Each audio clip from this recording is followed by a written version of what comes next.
네, 오늘도 말씀과 기도의 자리에 나오신 우리 성도님들을 주님의 이름으로 축복합니다. 오늘 함께 나눌 말씀은 구약 성경 역대하 28장 16절부터 27절까지인데요. 우리 드라마 바이블로 함께 읽도록 하겠습니다.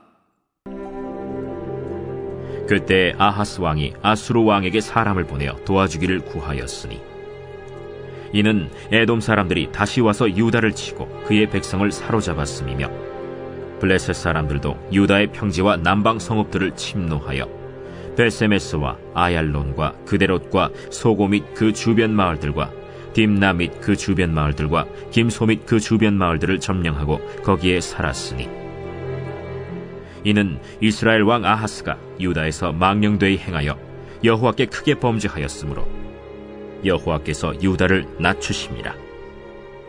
아수르 왕 디글랏 빌레셀이 그에게 이르렀으나 돕지 아니하고 도리어 그를 공격하였더라. 아하스가 여호와의 전과 왕궁과 방백들의 집에서 재물을 가져다가 아수르 왕에게 주었으나 그에게 유익이 없었더라. 이 아하스 왕이 곤고할 때 더욱 여호와께 범죄하여 자기를 친 다메섹 신들에게 제사하여 이르되 아람 왕들의 신들이 그들을 도왔으니 나도 그 신에게 제사하여 나를 돕게 하리라 하였으나 그 신이 아하스와 온 이스라엘을 망하게 하였더라. 아하스가 하나님의 전의 기구들을 모아 하나님의 전의 기구들을 부수고 또 여호와의 전 문들을 닫고 예루살렘 구석마다 제단을 쌓고 유다 각 성읍에 산당을 세워 다른 신에게 분향하여 그의 조상들의 하나님 여호와를 진노하게 하였더라. 아하스의 남은 시종 사적과 모든 행위는 유다와 이스라엘 열왕기에 기록되니라. 아하스가 그의 조상들과 함께 누우매 이스라엘 왕들의 묘실에 들이지 아니하고 예루살렘 성에 장사하였더라. 그의 아들 히스기야가 대신하여 왕이 되니라. 오늘 본문에 나오는 아하스 왕만큼 하나님께 대적한 사람은 찾기가 참 쉽지 않습니다. 그는 하나님과 아무 관계도 맺지 않으려고 작심한 듯 이 발악 수준으로 하나님을 멀리했고 하나님의 반대편에 섰습니다. 오늘 본문에도 보시면 하나님께서 아하스의 악함을 보시고 이웃 나라들을 들어서 이 유다를 징계하실 때 아하스는 철저하게 인간의 방법을 따르고 있죠. 이 외교적으로 풀어보기 위해서 아수르에게 도움을 요청하고 그것도 그냥 요청한 것이 아니라 잘 보이기 위해서, 아부하기 위해서 있는 돈 없는 돈, 이 성전에 있는 모든 기물들을 박박 긁어가지고 모아서 이 뇌물을 갖다 바치고, 그래서 이 아수르의 디글랏 빌레셀을 매수해서 그의 보호를 받으려고 했는데 이 아수르 왕은 아하스가 갖다 바치는 뇌물만 이 낼론 받아먹고 정작 유다가 필요로 하는 어떤 군사적 조치는 취하지 않았습니다. 쉽게 말해서 당한 거죠. 물론 아수르 왕 디글랏 빌레셀이 전혀 아무것도 하지 않은 것은 아닌데 다메섹을 정복해서 아람의 위협을 제거해 주긴 했습니다만 그러나 결국 그것도 유다 입장에서는 자충수가 되었습니다. 유다 바로 면전에 더 강한 나라 이 아수르의 군대가 주둔하게 되는 그러한 빌미를 제공하게 되었습니다. 결국 오늘 본문 21절에서 성경 기자는 뭐라고 평가합니까? 아하스가 여호와의 전과 왕궁과 방백들의 집에서 재물을 가져다가 아수르 왕에게 주었으나 그에게 유익이 없었더라. 아하스는 바쁘고 분주하게 머리를 막 굴려서 자기가 이 상황을 통제할 수 있다고 착각하고 이 정치 외교적으로 풀어보려고 했지만 그 모든 것이 무익했다라는 것입니다. 이 하나님 보시기에 한심한 수준이었다라는 거예요. 결국 유다는 돈을 돈대로 주고 망신은 망신대로 당하고 실익은 하나도 얻지 못하는 그러한 결과를 초래하게 되었습니다.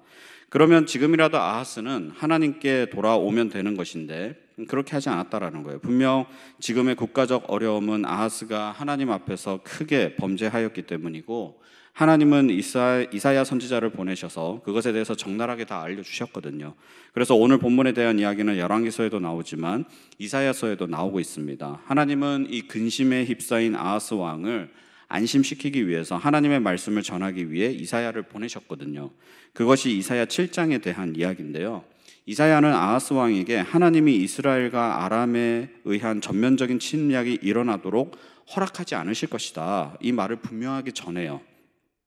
그래서 아하스 왕 네가 지금이라도 하나님만을 의지할 수 있도록 말씀을 전하지만 하나님께 돌아오라고 말씀을 전하지만 아하스는 이사야의 제안을 거절합니다. 나는 여호와를 시험치 아니하겠나이다. 뭐 이런 이상한 소리를 해가면서 하나님이 이사야를 통해 제안한 이 돌이킴을 알면 이런지하에 거절해 버리죠.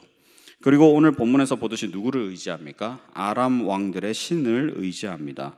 23절에 보시면 자기를 친 다메섹 신들에게 제사하여 이르되 아람 왕들의 신들이 그들을 도왔으니 나도 그 신에게 제사하여 나를 돕게 하리라 하였으나 그 신이 아하스와 온 이스라엘을 망하게 하였더라.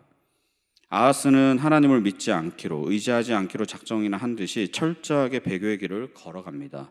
모든 문제의 근원은 아하스 자신의 죄악과 불순종이며 이에 대한 해결책은 하나님을 의지하는 것임에도 불구하고 그는 철저하게 배교의 길, 불순종의 길을 의지합니다. 그리고 더 나아가서 성전의 기구들을 다 부셨어요. 그래서 그것들을 가지고 아람의 우상들에게 다 갖다 바치고 심지어 성전의 문을 걸어 잠궈서 성전을 폐쇄해버립니다. 그래서 백성들이 하나님을 예배하지 못하도록 신앙을 탄압하고 핍박하고 아람의 신, 즉 우상 숭배할 것을 강요합니다. 결국 예루살렘 구성마다 제단을 쌓게 하고 산당을 세워서 우상신에게 분향하게 하니 하나님이 얼마나 화가 나셨겠습니까? 그래서 25절 끝에 보시면 하나님 여호와를 진노하게 하였더라. 하나님이 진노하시는 지경에 이르게 된 것입니다. 인생은 이 방법론의 문제가 아니라는 거예요. 그런데 많은 사람들은 방법에 집착을 합니다. 문제가 발생하면 그것을 해결할 방법을 찾기 위해서 몰두하죠. 물론 일이 잘못된 원인에는 방법론의 사소한 실수가 있을 수 있습니다. 그러면 그런 경우에는 대부분 모두가 금방 알아차리고 그 방법만 약간 수정하면 금방 정상으로 돌아옵니다. 문제는 뭐예요? 정작 문제는 일의 방향성이 잘못되었을 때 아무리 방법을 수정하고 다른 방법을 찾는다 하더라도 방향성 자체가 틀려먹었기 때문에 이미 결코 그 일은 바로 잡히지 않습니다. 지금 아하스는 이러한 함정에 스스로 빠진 거예요. 정치 외교적 방법, 다른 나라 왕을 구워 삶아서 그 나라 군대를 동원할 방법, 아람이 저렇게 부국강병한 현상을 보고 뭐 때문에 그렇지 혼자 이 잔머리 굴리다가 고민해보니 그 나라 신이 저렇게 아람을 지켜주시고 잘해주셨구나, 잘 살게 해주는구나. 그래서 그 나라의 신을 가져다 놓는 방법. 지금 아하스는 자신과 유다에 미친 이 문제와 어려움을 갖가지 방법론으로 해결하려고 무던히 애를 쓰고 있습니다. 그런데 그 무엇을 한들, 그 어떤 방법을 동원한들, 심지어 아수르가 전폭적으로 자신과 유다를 밀어주고 보호해준다고 한들 문제가 결코 해결되지는 않습니다. 왜요? 하나님이 진노하신 부분이기 때문에 그래요. 뭐 때문에요? 아하스의 방향성이 틀려먹었기 때문에, 그것을 통한 하나님의 진노가 임한 거기 때문에 인간의 어떠한 수단과 방법이 동원된다 하더라도 이것을 제자리로 돌려놓을 방법은 제가는 없습니다. 하나님이 하셔야 되는 거예요. 방법의 문제가 아니라 방향성의 문제라는 것입니다. 아하스는 하나님으로부터 돌아서서 다른 길로 가는, 불순종의 길로 가는, 배교의 길로 가는 자신의 방향을 직시하고 점검하고 그 방향을 틀어야 되는 거예요. 하나님은 아하스가 여호와의 길이 아닌 다른 길로 가서 방황하고 헤매는 모습이 안쓰러워서 이사야 선지자를 보내서 말씀하시고 너의 방향은 그쪽이 아니라 바로 나 여호와 니라, 이것을 알려주시고 그 방향을 돌리라고, 나에게로 오라고, return to me, 나에게로 돌아와라, 이렇게 말씀하시지만 아하스는 결코 방향을 수정하는 것에는 관심이 없고 온통 문제를 해결할 방법론만, 무의미한 방법론만 가지고 찾아 헤매는 것입니다. 얼마나 바빠요. 얼마나 노력을 많이 해야 하고 생각을 많이 해야만 합니까?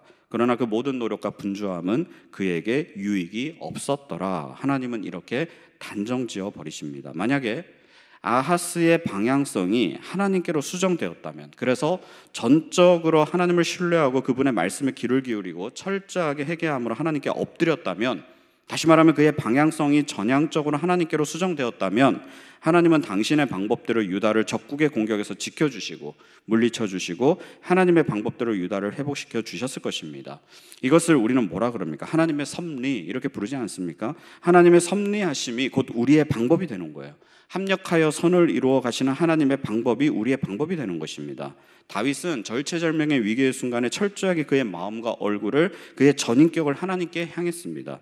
그러자 하나님은 하나님의 때에 하나님의 방법으로 다윗을 여러 위기 가운데서 구원하셨어요. 우리는 이것을 꼭 기억해야 한다는 것입니다.